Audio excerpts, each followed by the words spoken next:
you do isang beses lang sa inyong buhay. But when you give your tithes, make it a discipline. Okay? Sino dito mahilig mag-exercise, mga kalalakihan? Nag-exercise po ba tayo? Or sige, ganito lang. Sino nag-play ng sports? Okay, sino dito ang mahilig kumanta? Diba lagi kayo nagpa-practice? Practice makes perfect. Correct? Sino dito magaling maghugas ng pinggan? Okay, wow! Yan, nakakalagan. Diba? Perfect. Walang sebo. Na-master nyo kasi, kaya yun na-master ang paghuhugas ng pinggan because you practice and practice and practice. Dati, ginagamit ko sa kong panlaba, ay, masebo. Pero ngayon, joy na. Uy, better. Oh, practice, practice, practice. I'm working out muscles, okay? Working out every day, every day, every day. Pump it, pump it. So, yan. Diba? I won't have this kung hindi ako nag-exercise daily. Ganun din po sa tithe. You won't expect God to bless you kapag 1 or 2 times ka lang nabigay ng tithe mo. Lord, once, next Sunday, tas next Sunday. Tapos kung wala, Lord, hindi mo naman binigay sa akin, wala na. It's all or nothing. I'm not gonna give my tithes anymore. No! No! That's not how you do it. Discipline. Do it. Do it. Do it. And once you do it consistently, say to your neighbor, consistently, kapitin mo, consistently, you will see results. Amen? This is one knowledge, one truth na ayaw ni Satan malaman niyo because he does not want you to be blessed. As a matter of fact, this is a very sensitive topic that not all people understand. But now you know na kaya pala ito pinipreach, hindi para kunan kayo ng pera. No!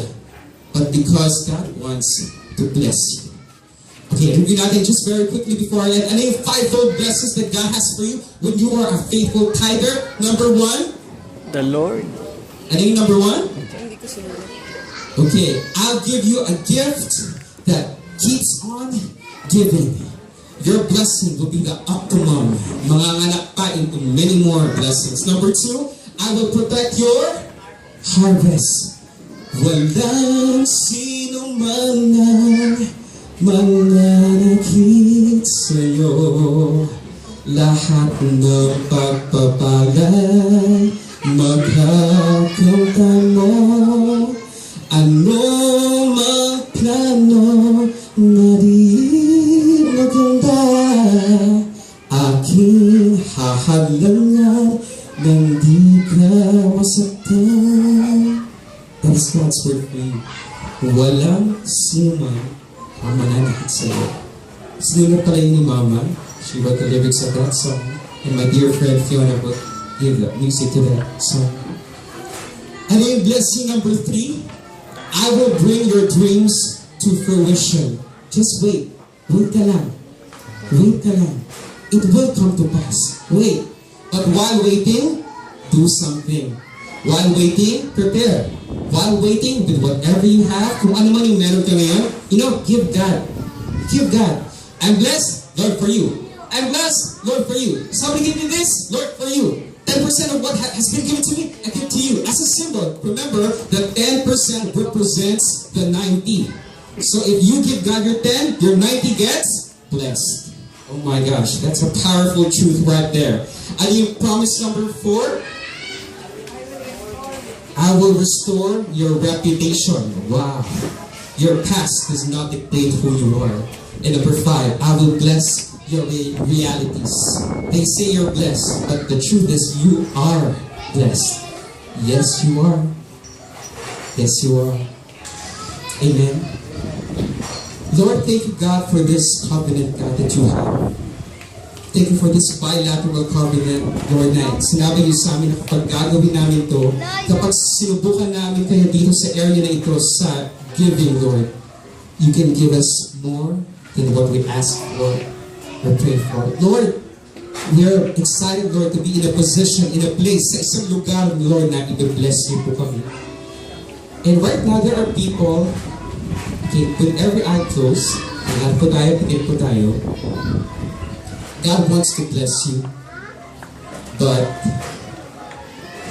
in your heart, alam mo na you don't have a relationship with Him yet. Wala pa kayong relasyon kay Lord. So I'd like to take this opportunity to ask if there are people here in this place na gustong tanggapin si Lord bilang kanyang Panginoon at tagapagligtas. Meron po ba, with every eye closed, para wala pong ma-conscious? Sino po dito ang gustong tanggapin ni Lord? Sinasabi niya, Lord, mula ngayon, you are the Lord of every area of my life. My finances, my love life, my relationship. Sige, wala pong nakatingin. I see those hands. Amen. Amen.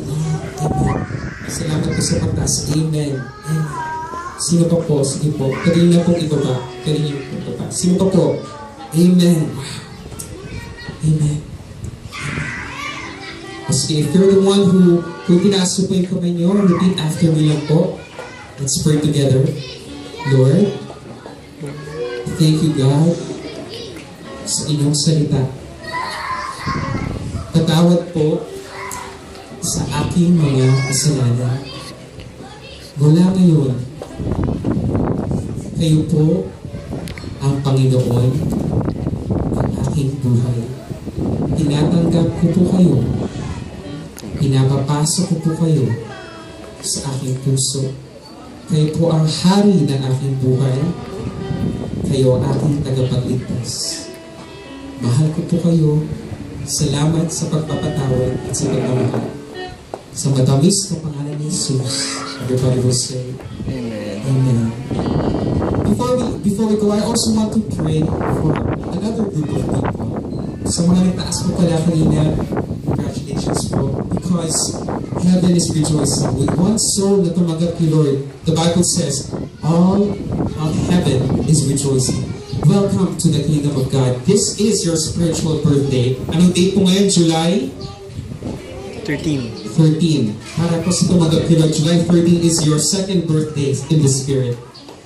Now, for second group of people I want to pray for, gusto nyo matanggap yung blessing na meron si God para sa inyo, I want you to raise your hands. Sige, just every eye closed. Okay? As ito, once God gives it to you, itong instruction ni Lord para sa inyo, don't let go. Don't let go. Grab it, take it. And whatever you have, give God what's His. And God will bless the rest na natira sa inyo and even more in the multiplying. Let's pray. Lord, thank you, Lord, for all these people, God. Thank you, Lord, that we all want, God, to receive your blessing. But more than enjoying your blessing, God, naniniwala kami na you are great. You deserve all the glory. You deserve all the praise, God. So, Lord, ngayon, dinideclare namin na kayo ang Panginoon ng aming finances, ng aming mga pera. Lord, in the name of Jesus, Lord, sinisira namin ang spirito ng kahirapan in Jesus' name. Sa lugar na ito, in Jesus' name, we pray for spiritual blessings to overflow, Lord God. We break that poverty mentality in Jesus' name, Lord God. Mula ngayon, Lord, wala na manunugmok sa mindset na kami ay naghihirap. But mula ngayon, we are all declaring by faith that we are blessed. We are sons and daughters of God. And Lord, that we receive your blessing. And whatever you give us, God, we give back to you the 10%. And even we offer to you, not just what you put in our hearts, but our lives, God, we offer to you, Lord God. Thank you, Lord, for putting us now in a position that you will bless us. And mula ngayon, Lord God, teach us, God, to give our tithes faithfully, God. Sinusubok po namin kayo, Lord. Sinusubok namin kayo, as you said. And Lord, naniniwala kami na yung fivefold blessing that you have for us will come to fruition, Lord. Lord, we bless you. We honor you. In Jesus' name we pray. Everybody will say, Amen. Palakpakan po natin si Lord. Amen. Thank you, God. Okay, so, Mama Bobor, meron po tayong announcement.